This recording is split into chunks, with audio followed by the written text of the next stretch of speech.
We have been told the end of our world will occur on December 21st, 2012. As 2012 draws to a close, will it be the end of our species, the end of our world, or just the beginning? In case you haven't heard, the world is going to end in 2012. December 21st, 2012. The Mayan calendar basically predicts that the world will end in 2012. The world is not going to end December 21st, 2012, coming up in just a few days. It is a hoax. It is a premeditated fraud. No Mayan scholars, no archaeologists have ever come out and looked at the Mayan prophecies in the Mayan calendar and said that it states there's going to be an end of the world. The whole thing is a 30-plus year manufactured hoax, a total and complete scam. And we're going to break down exactly who is behind it and why the mainstream media has been peddling this for decades. Did the Maya think the world would end in 2012? No, they didn't. Now, the Mayan people are fighting back, saying that the idea of the world coming to an end in 2012 did not come from their calendar. But where do we find the modern end of the world 2012 cult beginning? New Age thinkers like Terence McKenna and Robert Anton Wilson launched what has become the 2012 Doomsday hubbub in the 1970s. They simply used the Mayan date to launch a kickoff of the New Age scenario to garner attention to their other Illuminati New Age writings. Robert Anton Wilson, in his book, The Cosmic Trigger, said that there would be a scientific quickening similar to what Ray Kurzweil says, and that the singularity would begin to happen on December 21st, 2012, and he used the Mayan date as a symbolic trigger for all of this. But there were countless other New Age gurus and establishment-connected types who came out over the next few decades and continued to push this idea that the world would either physically end on December 21st, 2012, or that a new age would start at that point. And that is exactly what we are seeing being promoted and being pushed right now. This end of the world business is a reoccurring theme throughout history. And it gets people to cop out and to not be involved in their daily lives. It makes you have a feeling of powerlessness. And governments and different institutions have always been happy to promote this. The establishment for hundreds of years has gotten Christians to not be politically involved because going back to the time of the Gnostics, they always believed the world was ending next week.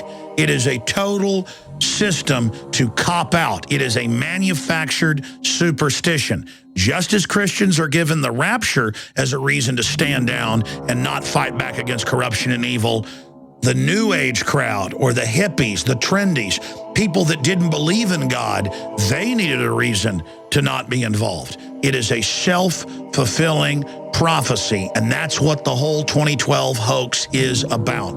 An artificial superstition to make people turn control of their lives over to the globalist technocrats. Strangely enough, we find the answer to our current superstition in ancient cultures like the Mayan. And I don't just want to pick on them. This was system-wide throughout all human cultures that you would see the rise of a priest class who would say, if you don't give us the best huts, the best temples, the best food, and finally human sacrifices, the greatest thing they could demand from the general population, the giant Titan god will swallow the sun, or the snake god will swallow the sun or moon, and it will be the end of the world if you don't give the priest class total control. And that's basically what politicians in Hollywood are doing again today. It's the end of the world with terrorism. It's the end of the world with the economy. If you don't give us more control, we're going to go over the fiscal cliff. You remember Karl Rove when he told the New York Times that it doesn't matter if we lie to people, it doesn't matter if we change the political narrative tomorrow, up is down, down is up in a 1984 fashion, because we in the governing class are history's actors now. And you, the public, are in such a coma, you will just accept whatever the new reality is. So sit down and shut up. And that's what these prophets of doom are doing. They are stealing the future. They are pre-scripting what it's going to be, and then we just fall into line and believe it like they're God. Don't let these people dominate and control the future. conclusion, I want to cover some real threats that could not just destroy the human species, but could destroy this beautiful planet itself. Many top physicists and scientists are on record saying that these giant cyclotrons and superconducting supercolliders like the Hadron facility in Europe are engaged in experiments that could possibly destroy this planet. By switching on a $10 billion machine in an attempt to recreate the Big Bang. But critics are worried it will create a black hole which could swallow the Earth. Interestingly enough, CERN goes live on December 16th through the 21st. Many scientists have warned that nanotech could get out of control and create a self-replicating manufacturing system that would overtake the surface of the globe in just a matter of days. In hundreds of major studies, GMO crops that have been eaten by Americans for decades cause near total sterility, brain damage, and deformities in the different rodents that they've been fed to. Major universities for decades have been stampeding each other to publish things like the mousepox recipe that can be redesigned for humans very easily and inexpensively and kills more than 90% of mammal species that come in contact with it. And then, of course, there's the good old-fashioned threat of nuclear weapons. More than 60,000 of them held by governments right now, onboard aircraft, underwater submarines, missile cruisers. Back in the 1960s, many nuclear physicists believed that high-altitude detonations of hydrogen bombs could blow a hole in our atmosphere and that the planet could become dead. Still, the military went ahead with the test. Teak, with a yield of 3.8 megatons, detonated nearly 50 miles above the surface of the Earth. The detonation created a violent magnetic disturbance in the atmosphere.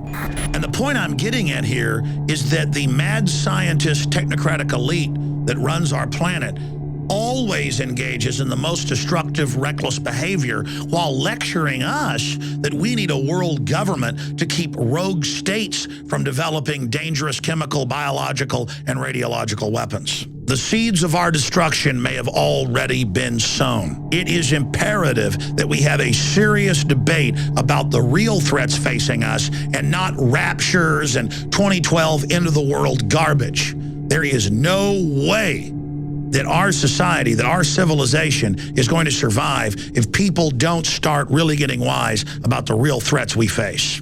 If you are listening or watching this transmission, you are the resistance.